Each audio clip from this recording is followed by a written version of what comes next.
En courant cette course, nous ne devons pas seulement rejeter le péché qui nous embarrasse, ainsi que les fardeaux inutiles, mais nous devons aussi courir avec patience. Pourquoi avec patience? Parce que la récompense n'est pas donnée au départ, ni au milieu, mais à la fin de la course. Elle sera accordée après que le dernier pas de la course aura été effectué. Vous pouvez bien courir au début et même jusqu'à mi-chemin, mais vous pouvez cependant ne pas bien courir vers la fin. Gagner aussi bien dès le départ à mi-parcours et à la fin de la course est considéré comme une victoire. Avant de parvenir au but, personne ne peut garantir qu'il sera récompensé. Nous pouvons faillir dans les 5 derniers pas. Un jour, dans un 200 mètres, un homme courait en tête à une vingtaine de mètres des autres. Et cela dura la majeure partie de la course. Mais soudainement, il tomba à 2 mètres seulement de l'arrivée. Pour vaincre, la personne doit faire très attention. Avant de parvenir au terme de la course, nul ne peut se vanter qu'il obtiendra la récompense. Même l'apôtre Paul a dû dire ceci.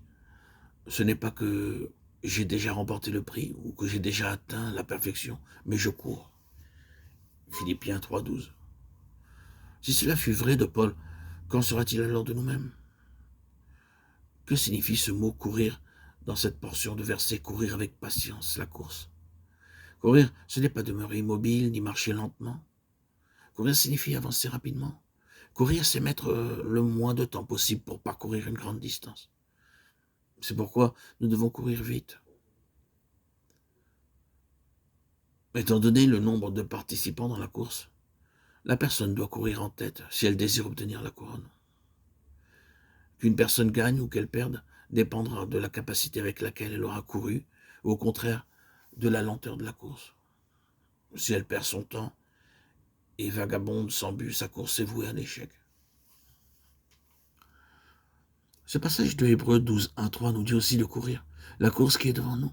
Ça veut dire qu'il n'y a qu'une seule voie et elle est devant nous.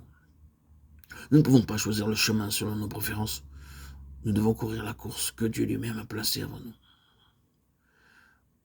Quel est l'athlète qui oserait s'écarter des lignes délimitant la course? Tous doivent courir dans les limites préétablies.